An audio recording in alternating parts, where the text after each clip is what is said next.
Y en esta noche el Señor nos quiere llevar a que tomemos nuestro lugar. He estado pensando qué es lo primero que nosotros hacemos cuando nos subimos en un avión, y es como buscar nuestro asiento, buscar dónde vamos a ir nosotros en ese vuelo, del cual muy seguramente sabemos cuál es el destino. Pero normalmente lo primero que hacemos es revisar nuestro ticket y mirar dónde nos vamos a sentar, cuál es nuestro puesto. Y es lo que nosotros debemos estar haciendo mientras esperamos la venida de Jesús. Estamos en este vuelo esperando la venida de Jesús, que va a ser nuestro destino. Entonces viene una pregunta a mi corazón, y es: ¿qué no es lo que nosotros debemos hacer mientras Él venga? Y lo que debemos hacer es descubrir cuál es el llamado de Dios y cómo nosotros podemos ser parte de esa historia, de ese llamado.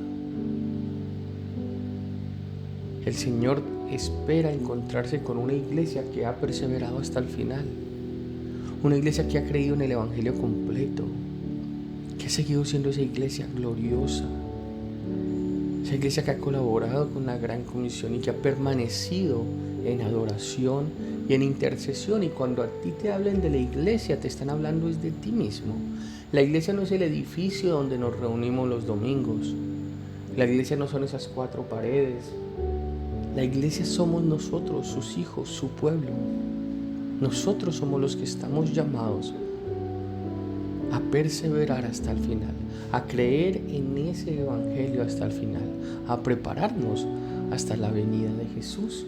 Entonces, así como cuando nos montamos en un avión y lo primero que hacemos es buscamos dónde es nuestro lugar, el Señor te dice hoy: toma tu lugar en el plan de Dios. Y mi anhelo es que el Señor despierte en esta noche esas ganas de conocer su historia y de ser parte de ella. Porque nuestra vida no solo y únicamente cobra sentido cuando nosotros podemos ver que somos llamados a formar parte de algo mucho más importante. Estamos llamados a ser parte del plan de Dios. Si estás aquí, probablemente ya has escuchado acerca del Evangelio y de la buena noticia acerca de Jesucristo y de su plan. Pero el mensaje del Evangelio, el mensaje de Dios, no se trata de cómo coges a Dios y lo añades a tu historia, a tu vida, no, sino cómo Él te ha rescatado para hacerte parte de su historia. Por eso, para poder empezar a meternos en esa historia, nosotros lo primero que debemos preguntarnos es: bueno, ¿cuál es el plan? ¿Para dónde va este vuelo? ¿Cuál es mi asiento en este vuelo? Y para eso vamos a la palabra de Dios. En Efesios 1, en el versículo 9 dice: Él nos hizo conocer el misterio de su voluntad conforme al buen propósito que de antemano estableció en Cristo, para llevarlo a cabo cuando se cumpliera el tiempo. Eso es, reunir en Él todas las cosas, tanto las del cielo como las de la tierra. En Cristo también fuimos hechos herederos, pues fuimos predestinados según el plan de aquel que hace todas las cosas conforme al designio de su voluntad. Así que la historia de Dios es una sola historia que comienza en Génesis, en el capítulo 1 y 2, con una familia, Adán y Eva, habitando en comunión con Dios en el jardín del Edén. Y de la misma manera, en Apocalipsis 21 y 22, el plan concluirá con una familia de toda lengua, de toda tribu, de toda nación, habitando eternamente con Dios. Apocalipsis 21 en el versículo 3 nos dice: oí una potente voz que provenía del trono y decía: aquí, entre los seres humanos, está el santuario de Dios. Él habitará en medio de ellos y ellos serán su pueblo. Dios mismo estará con ellos y será su Dios. Él enjuagará toda lágrima de los ojos. Ya no habrá muerte ni llanto, tampoco lamento ni dolor, porque las primeras cosas han dejado de existir. Dios está desarrollando su historia, que comenzó con un prototipo en el huerto del Edén, pero que terminará con la tierra como su habitación, como su tabernáculo. Así que la historia de Dios es perfecta, porque Dios dice que Él va a estar habitando en nosotros, con nosotros, en medio de nosotros y llenando la tierra de toda su gloria. Dice Habacuc 2:14, porque se llenará la tierra con el conocimiento de la gloria del Señor, así como las aguas crucen los mares. Entonces pregúntate, ¿será que es que este evangelio es una historia? Yo la veo como una historia, yo asimilo de que comienza en Génesis, termina en Apocalipsis y es una gran historia de principio a fin, o solo a veces vemos la palabra de Dios, el evangelio, como pequeños fragmentos, como pequeñas cosas que no se conectan unas con las otras. O de pronto estás más preocupado por cómo es que Dios va a bendecir mis planes, cómo es que Dios me va a ayudar, cómo es que Dios me va a sacar de situaciones difíciles, cómo es que Dios me va a restaurar. De pronto estás más preocupado por eso que de estar ocupándote de conocer la historia de Dios y encontrar tu lugar en ese plan, tu puesto en ese avión. Entonces tú dices, bueno, no, si yo quiero, ¿y qué es lo que debemos hacer hasta que Él venga? Porque la misma palabra dice que su plan se va a consumar en el día de su venida. Pero necesitamos comprender que el fin no se espera como decir, bueno, ya yo creí en Jesús y listo, voy a recostarme, brazos cruzados y voy a esperar a que llegue el fin. No, porque hay algo que Dios está esperando de nosotros hoy. Y que tú estés escuchando esta palabra no es casualidad. Con solo que tú conozcas la historia no es suficiente. Dios está esperando que tú seas parte de ella. ¿Qué pasa? Muchas personas conocen de Jesús, pero rápidamente se enfrían y piensan que esa historia ya no hace parte de ellos. Mateo 24, versículo 12 dice, y por haberse multiplicado la maldad, el amor de muchos se enfriará, mas el que persevere hasta el fin, éste será salvo. Entonces es muy claro, nos dice que lo que debemos hacer hasta que Él venga, hasta que la venida de Jesús, la segunda venida de Jesús, es perseverar hasta el fin. Que eso implica que las circunstancias externas, que las cosas que suceden a nuestro alrededor, que los percances que de pronto puedan llegar a nuestra vida no alteren nuestra condición interna.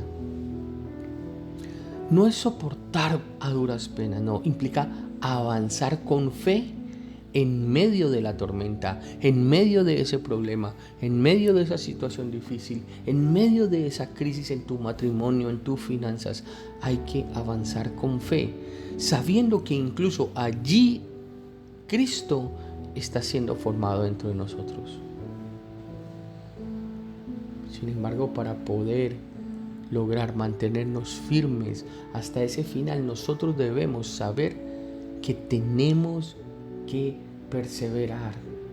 Y sobre todo en este mundo lleno de distracciones que te pueden alejar del propósito que Dios tiene para tu vida.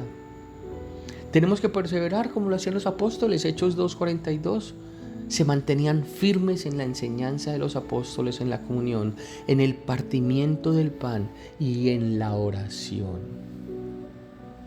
Así que en la práctica nosotros podemos encontrar estos 4 fundamentos. 1, la doctrina de los apóstoles, que es como el evangelio completo. 2, segundo, la comunión, que es como la iglesia gloriosa que somos nosotros.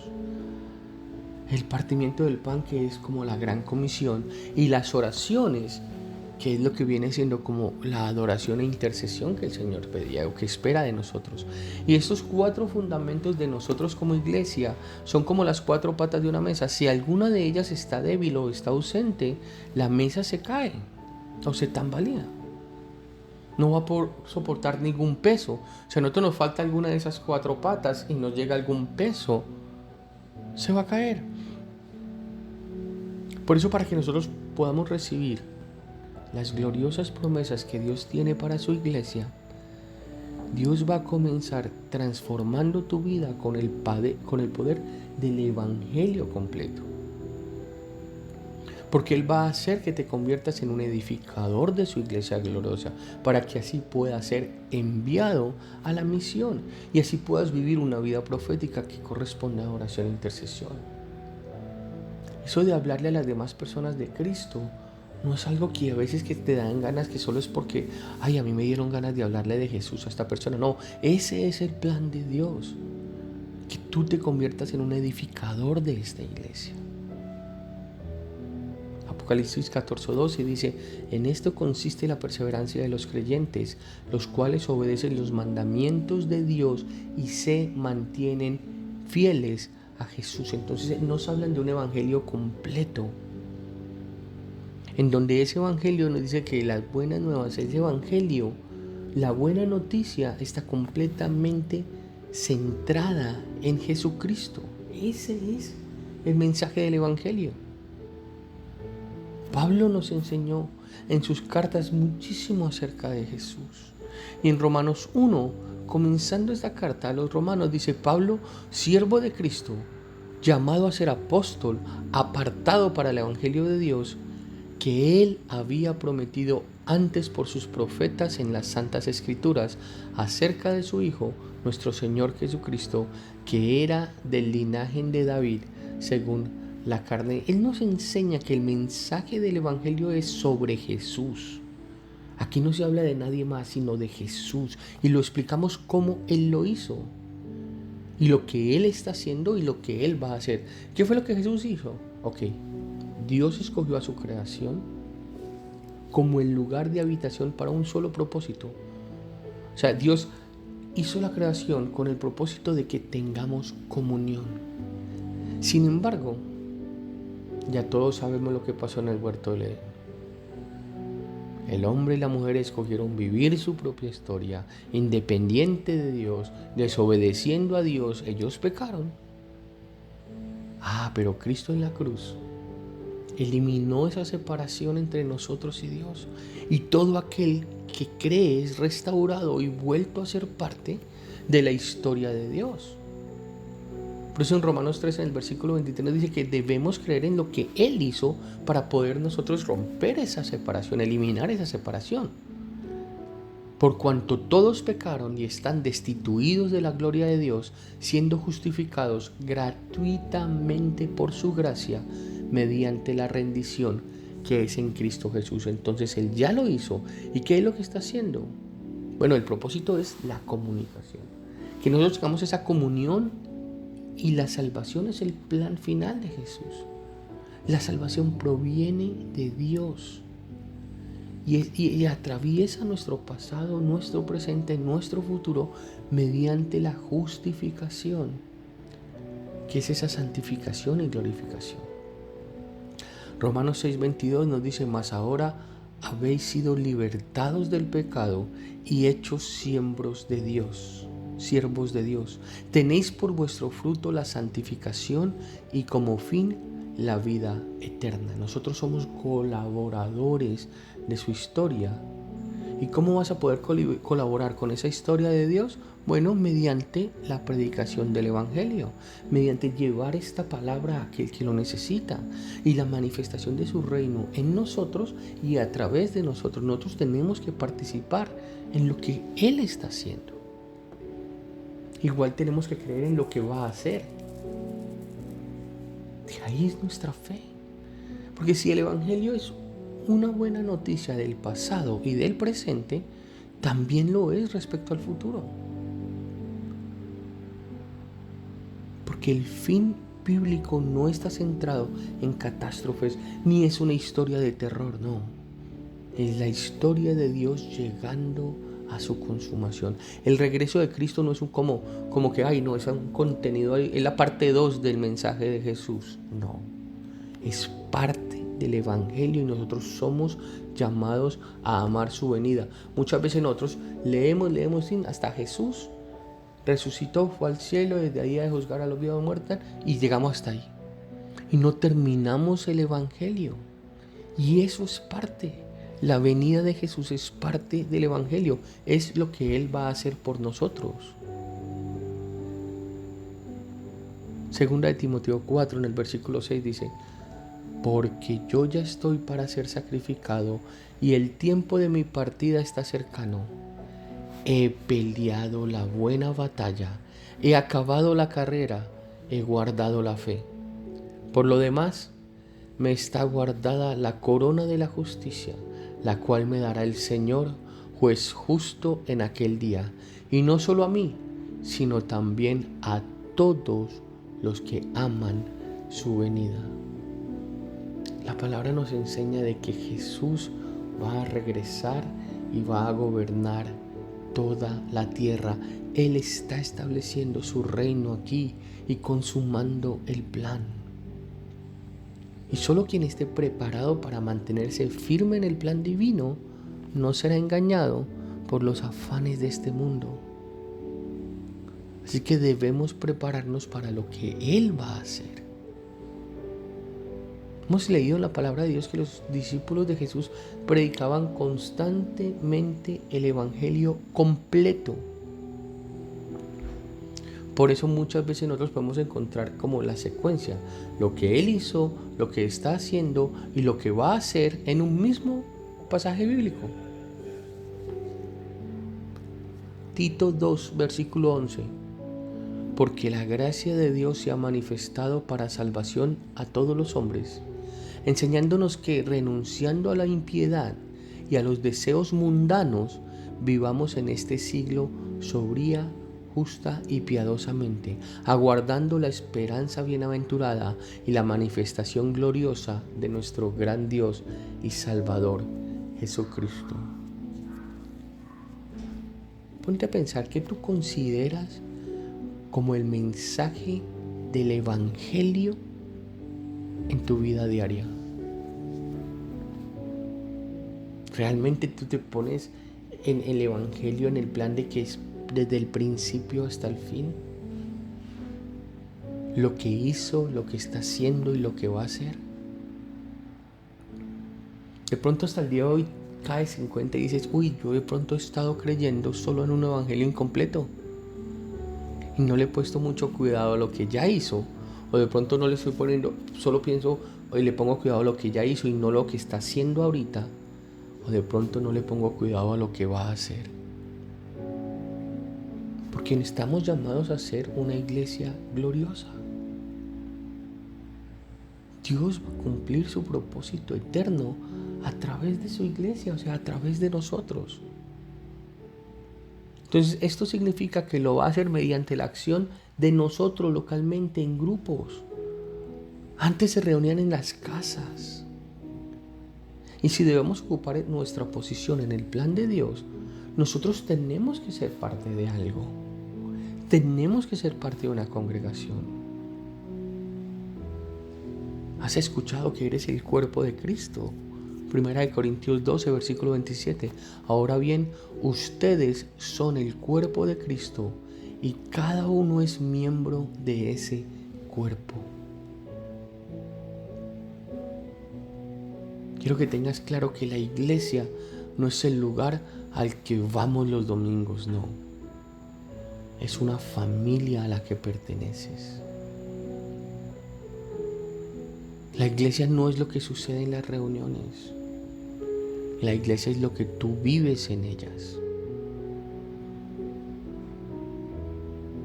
Cuando tú empiezas a aprender de la palabra de Dios en un discipulado, ese es el carácter de Cristo que está siendo formado en nosotros. Y en la práctica se va a desarrollar a través de una forma de vivir, de una cultura donde nos servimos los unos a los otros, donde estamos dispuestos a ayudarnos los unos a los otros.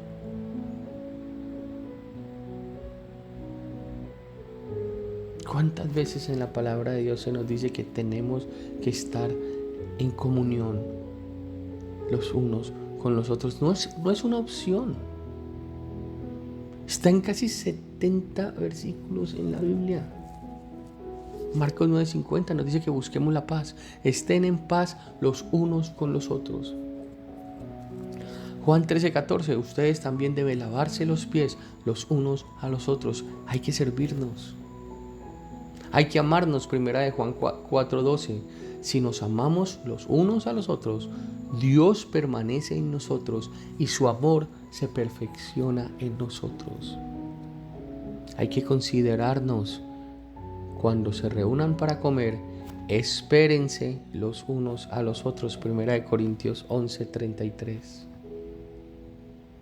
Tenemos que tener afectos.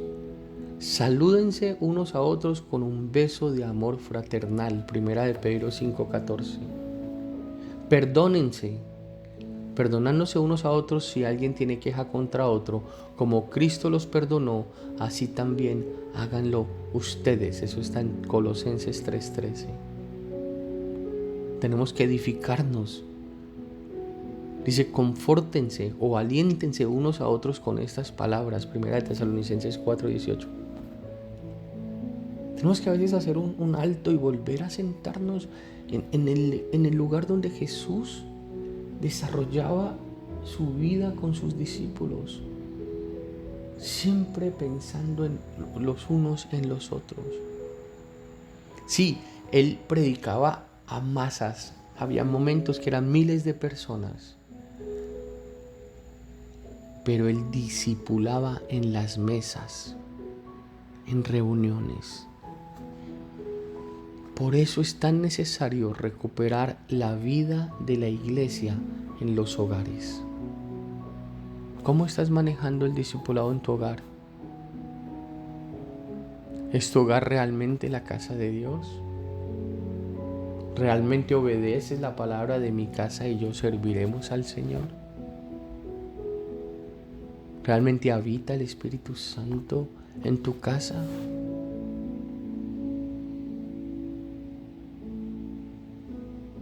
Hechos 2, versículo 46.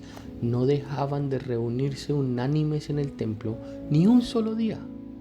De casa en casa partían el pan y compartían la comida con alegría y generosidad, alabando a Dios y disfrutando de la estimación general del pueblo. Y cada día el Señor añadía al grupo los que iban siendo salvos. Eso no es nuevo. Tenemos que cuidar nuestro núcleo familiar. ¿Qué le estamos enseñando a nuestros hijos? ¿Qué le estamos enseñando a nuestros familiares? Porque todo es el núcleo familiar donde vivimos a Cristo día a día. De ahí van a salir los discípulos. Nuestros hogares, ese ambiente donde se sirve la mesa para experimentar, para llevar esa vida de iglesia con nuestra familia espiritual.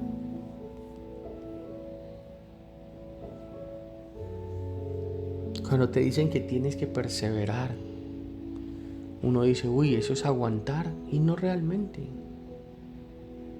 Debemos perseverar hasta que Él venga con una fe. Pero si tú dices que vas a tratar de perseverar teniendo fe de solo de fin de semana, de solo fe de domingos, no va a ser posible. No va a ser posible porque no vamos a poder ser miembros de una familia si nos comportamos como turistas que solo la visitan de vez en cuando. Estás llamado a la misión. Y realmente más que lograr personas convertidas, tu misión es formar discípulos comenzando por tu hogar.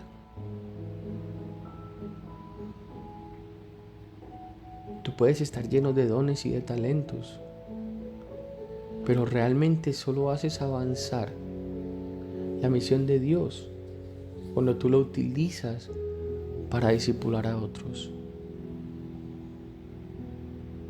Y dices, no, pero es que me da pena hablar en público. Pero si ni siquiera arrancas en tu casa, si no eres capaz ni siquiera de sentarte a hablar con tus hijos de Jesús. Y esta es una gran responsabilidad que todos tenemos.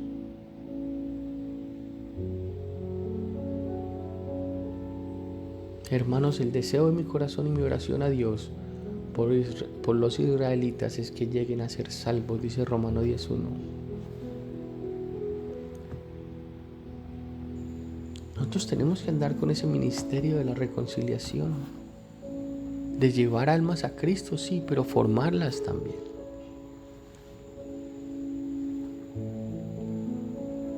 Cuando te hablan de adoración, de intercesión, tú lo ves como que, bueno, sí, esos son para los que ya están allá, los que ya están allá preparados. No, la oración es una necesidad personal.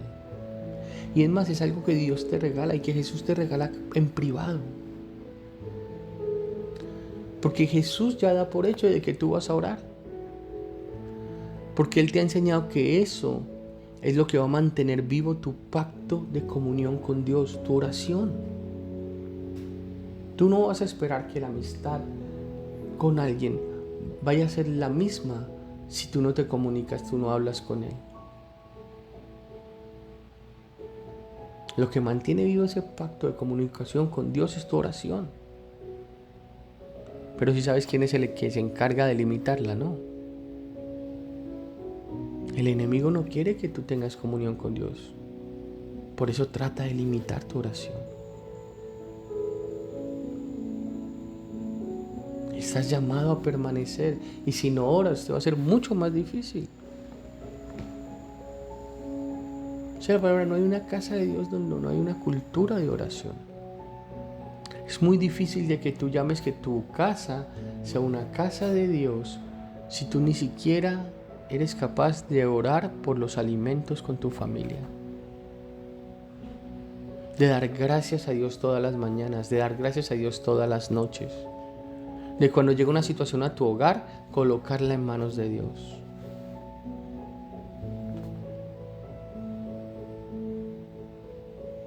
Isaías 56, versículo 7. Los llevaré a mi monte santo, los llenaré de alegría en mi casa de oración. Aceptaré los holocaustos y sacrificios que ofrezcan sobre mi altar, porque mi casa será llamada casa de oración para todos los pueblos. Y hay algo que tenemos que aprender y que debemos tener claro. La adoración no se trata de una transacción con Dios como de un cambalache, de un negocio con Dios para conseguir su favor. Y te voy a decir, tampoco se trata de cantar y cantar canciones, ya sea solo o en una reunión, sin realmente sentir lo que estás diciendo. La adoración es la respuesta que tú le das a Dios de lo que conoces de Él. Y cuando empiezas a interceder por algo y cuando empiezas a orar por algo, interceder no es como una estrategia como para doblarle el brazo a Dios, para doblarle la voluntad de Dios, no. Cuando esto intercede, estás conversando. Intercesión es la conversación que nos transforma a nosotros para poner acción en su voluntad. Nosotros no le podemos doblar el brazo a Dios. Lucas 18, versículo 7 dice: ¿acaso Dios no hará justicia a sus escogidos que claman a Él de día y de noche? ¿Se tardará mucho en responderles? Les digo que sí les hará justicia y sin demora. No obstante, cuando venga el Hijo del Hombre, ¿encontrará fe en la tierra? ¿Acaso Dios no hará justicia a sus escogidos que claman a Él de día y de noche? ¿Será que estamos ahí entre esos llamados escogidos? ¿Será que entre los que estamos aquí clamamos al Señor en toda situación, de día y de noche? Quiero que este mensaje te lleves en esta noche. No permanecemos en adoración o en intercesión para ser más santos. Quítate eso de la cabeza. No eres más santo porque dures todo el día en adoración, sino si cuando se termina juzgas a tu hermano, hablas mal del otro, envidias lo otro. No. Adoramos e intercedemos día y noche porque Dios es santo y porque su santidad es la que nos transforma. La oración no existe o no fue hecha por las cosas que Dios nos pueda dar, sino para dárselo a Él. Entre la cruz del Calvario y el regreso de Jesús, Cristo está purificando a su novia. Nosotros somos la novia de Jesús.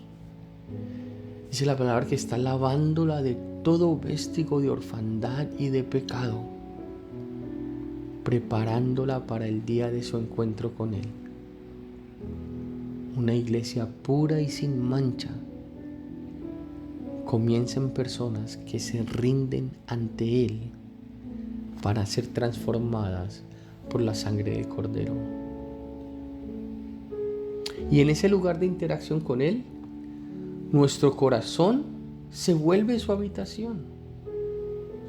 Cuando comienzas a interactuar con Él, tu corazón se vuelve el lugar, su habitación. Y esto se extiende. Entonces ya nuestro hogar se convierte en la habitación de Jesús. Y cuando exaltamos su santidad con nuestros hermanos de fe, su iglesia se convierte en la habitación de Dios. Y en el día de la consumación de la historia, todo el mundo será su habitación. Isaías 6:3 dice: y se decían el uno a otro: Santo, santo, santo es el Señor de los ejércitos. Toda la tierra está llena de su gloria. Así que si todavía no sabes en qué silla te toca, comienza a pedirle al Señor que te muestre tu propósito, porque hay que ir preparando el camino. Si mal no recuerdas la historia de Juan Bautista, él iba preparando el camino. Él fue una voz profética que preparó el camino para la primera venida de Jesucristo. Y hoy Dios está levantando la voz de toda su iglesia. Y déjame decirte, tú eres parte de esa iglesia, donde hay niños, donde hay jóvenes, donde hay ancianos, donde hay familias que al conocer la historia de Dios entienden cómo mantenerse preparados. Mateo 3, versículo 1 dice: en aquellos días se presentó Juan el Bautista predicando en el desierto de Judea y decía: arrepiéntanse porque el reino de los cielos está cerca. Juan era aquel de quien había escrito el profeta Isaías: voz de uno que grita en el desierto, preparen el camino para el Señor, háganle sendas derechas. Y en el fin de la historia habrá dos clases de personas: las que van a ser sorprendidas por las señales o las que se han preparado. Y muchos van a ser engañados, y a muchos las dificultades les van a quebrar su fe, a muchos su corazón se les va a endurecer, pero muchos no son todos. Y en esta noche yo oro para que tú seas parte de esa iglesia gloriosa que tiene una fe procesada y que va a estar ansiosa por escapar y que se habrá preparado para perseverar. Por eso nosotros no estamos como recostados en la pared con los brazos cruzados, como esperando a que ver las señales para ir y ponerme las pilas. No. Hoy vivimos cómo las señales van anunciando lo que Dios comenzó que algún día va a consumir. Nosotros somos los que hemos visto esas señales proféticas que el plan de Dios se está consumiendo. El plan de Dios está avanzando a su consumación. Y la historia de Dios tiene un solo autor y un solo consumador. Él escogió para tener muchísimos colaboradores, pero tiene un solo autor y un solo consumador. Y en el final de la historia, Jesús se encontrará con una iglesia que no ha sido distraída, sino que se ha preparado. Apocalipsis 19:7: alegrémonos y regocijémonos y démosle gloria. Ya ha llegado el día de las bodas del Cordero y su novia se ha preparado. Preparar el camino del Señor significa ser esos colaboradores para que Dios tome en cuenta, para que Dios tome su lugar en esta tierra. Y para que eso suceda, nosotros tenemos que tomar nuestro lugar en su plan. Tenemos que subirnos a ese vuelo sabiendo cuál es nuestro puesto, cuál es nuestra posición. Y su plan es creer en el Evangelio completo,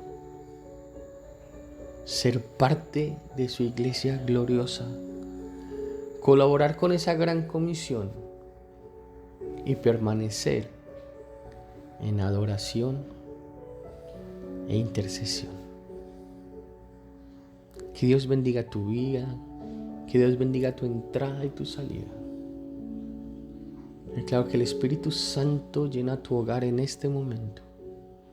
La revelación de la palabra que acabas de escuchar, y sé que hay corazones transformados y una iglesia que se prepara para la venida de Jesús. Una iglesia que persevera sin importar las circunstancias que podamos encontrar en el camino. Que Dios los bendiga. Declaramos la palabra del Señor sobre nuestra vida. En paz nos acostamos y así mismo dormimos, porque solo Dios nos hace vivir confiados. En el nombre poderoso de Jesús. Amén y amén.